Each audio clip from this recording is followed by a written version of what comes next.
Bismillah, salam alaikum, mes chers élèves, soyez toujours les bienvenus dans notre chaîne électronique Oustad Plus.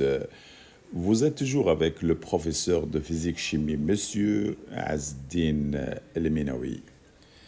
On va voir dans cette vidéo l'exercice numéro 2, toujours dans la révision des ondes pour le bac marocain. Il s'agit d'une onde ultrasonore qui se propage dans l'air et dans une nappe de pétrole. Marhaban.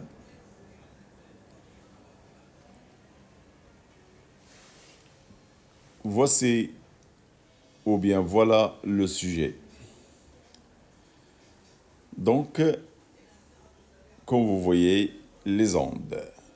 D'habitude, on vous donne une introduction et vous allez voir que l'exercice il va comporter deux parties.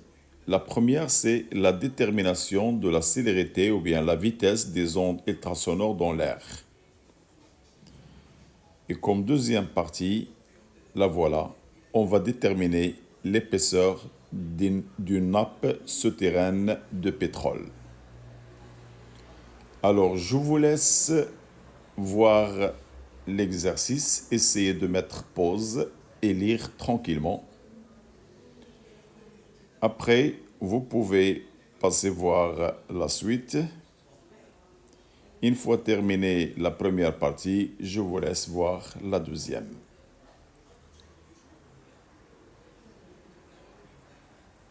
Alors, essayez de faire un effort pour rectifier vos erreurs. Voilà. Maintenant, on passe à la solution bien détaillée, qui va comporter aussi un rappel de cours, bien sûr. Alors, la première partie, comme vous voyez, la détermination de la célérité des ondes ultrasonores veut dire les ondes de très grande fréquence concernant le son. Bien sûr, le milieu est précis, c'est l'air. Voilà. Alors, on vous a donné dans la figure 2 un oscillogramme. Alors, avant ça, je vais vous rappeler ce qui se passe dans l'expérience. Donc, on va envoyer une onde sonore d'un émetteur. Alors, dans la même ligne horizontale, on va placer deux récepteurs, R2 et R1. Le récepteur R1, il va recevoir l'onde et il la transmettre en un signal qui a un début, le point A. Lorsque l'onde arrive au récepteur 2, il va la transmettre en un signal B. Entre les deux récepteurs, il y a une distance 0,5 mètres. Alors, on a utilisé un oscilloscope et l'oscilloscope, il nous donne toujours l'élongation. Ça veut dire l'axe horizontal, c'est toujours un axe de quoi? De temps. Pour cela, on vous a donné une échelle. Alors, on vous demande le retard. Bien sûr, quand l'onde arrive au récepteur R1, à un instant T, il va parcourir une distance pour arriver au récepteur 2 à un autre instant T'. La différence de temps entre les deux, c'est ce qu'on appelle le retard. Donc le retard, regardez, le début du point A et le début du signal 2, c'est le point B. Entre A et B, il y a une durée que je vais appeler taux. Alors, je vais compter les divisions. 1, 2, 3, 4, 5, 6, 7, 8, 9, 10, 11, 12, 13, 14 et 15. Donc, il y a 15 divisions. Alors, regardez. Entre les deux signaux de la figure 2, il y a 15 divisions. Puisque l'échelle donnée, chaque deux divisions, il leur correspondent 0,2 millisecondes. Voilà, regardez. Pour chaque deux divisions, il y a 0,2 millisecondes. Cela veut dire chaque division, il lui correspond la moitié, 0,1 milliseconde. Alors pour 15 divisions, on va mettre le taux, donc une règle de 3. Comme ça, j'aurai taux égal 1,5 millisecondes. Voilà le retard. Dans la deuxième question, on vous a demandé de calculer la vitesse de l'air de propagation de l'onde ultrasonore dans l'air. Voilà. Alors, on sait que la vitesse, c'est la distance sur la durée. Donc, la distance entre les deux récepteurs, elle est marquée D égale 0,5. Alors, la durée entre les deux récepteurs, c'est ce qu'on a nommé le retard. Donc, c'est la durée du parcours de l'onde de R1 vers R2. Eh bien, je n'ai qu'à remplacer. Donc, D, c'est la distance, elle est donnée. Et taux, c'est le retard. On vient de la déterminer. C'est 1,5. Alors voilà, 0,5 mètres. Et je n'oublie pas de convertir le retard en secondes. Et comme ça, j'obtiens cette valeur. Alors d'habitude, on trouve une vitesse à peu près 340. Donc ça, c'est une mesure expérimentale. Donc il y a des erreurs. Donc c'est pas grave. On a trouvé cette valeur, on doit la marquer. La noter, voilà. Troisième question. Écrire l'expression de l'élongation y du point B à l'instant T en fonction de l'élongation du point A. Oh, le récepteur R1, il ne reçoit le signal marqué par le point A. Et le récepteur R2, il reçoit le signal marqué par le point B.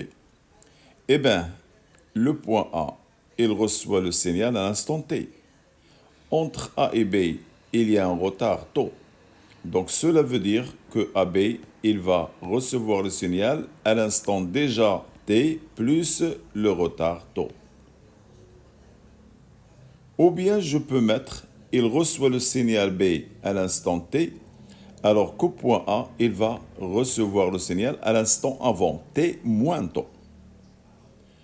Alors si j'utilise la dernière, je peux marquer que YB à l'instant T, c'est Y du point A à l'instant avant qui est T moins taux. Si j'utilise la première notation, alors regardez le A à l'instant T, le B, il va être à l'instant T plus taux. L'essentiel, c'est que toujours A, c'est avant taux. Alors regardez le A à T moins taux. Alors ça veut dire que B à T. Ça veut dire T moins taux, il est inférieur à T, c'est-à-dire A avant.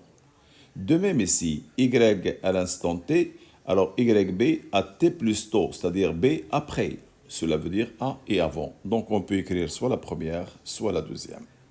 Parce que le signal qui va arriver à B, il est le même qu'à A, mais à un instant avant. Voilà. Deuxième partie, la détermination de l'épaisseur d'une nappe souterraine de pétrole. Alors regardez ici, vous avez une nappe de pétrole. Cette nappe, elle a une épaisseur qui est égale à L. Alors regardez en haut, la surface libre S. Et en bas, j'ai un fond F. Alors ici, on a une sonde qui envoie une onde ultrasonore. Cette onde, lorsqu'elle tape à la première surface, il va se réfléchir. Et le temps marqué, c'est ce qu'on appelle, ou bien le signal marqué, c'est P1, qui a le temps 1 seconde. Lorsque l'onde change de couleur, lorsque l'onde maintenant arrive à la deuxième surface qui est le fond, il va se réfléchir et retourner à la sonde pour marquer le signal P2 à l'instant T2. Eh bien, qu'est-ce que ça représente P1? C'est la durée que met l'onde pour aller et revenir entre la sonde et la première surface libre. Et qu'est-ce que ça représente P2? C'est la durée de l'onde entre la sonde et le fond de va-et-vient. Voilà. Maintenant, on va exploiter tout ça pour déterminer l'épaisseur L de la couche du pétrole. Et n'oublions pas que la vitesse du pétrole, la vitesse de l'onde sonore dans le pétrole, c'est 1,3 km par seconde. Oh, la vitesse, il dépend du milieu, bien sûr. Dans l'air, c'est pas que dans l'eau ou dans le pétrole. Alors, pour calculer cette épaisseur, n'oublions pas que la formule générale, c'est toujours V égale la distance sur la durée. Alors, dans la couche du pétrole, quelle est la distance parcourue? C'est l'épaisseur L. Alors, quelle est la durée du parcours? C'est la durée que met, regardez, pour taper sur la première surface qui est S, il va mettre une durée d'aller-retour qu'on va nommer TP1. Et pour taper au fond et revenir, il va avoir un temps que je vais appeler TP2. Alors, quelle est la durée entre la surface libre et le fond? C'est cette durée de va-et-vient divisée par 2. Autrement dit, c'est TP2 moins TP1 divisé par 2. La voilà.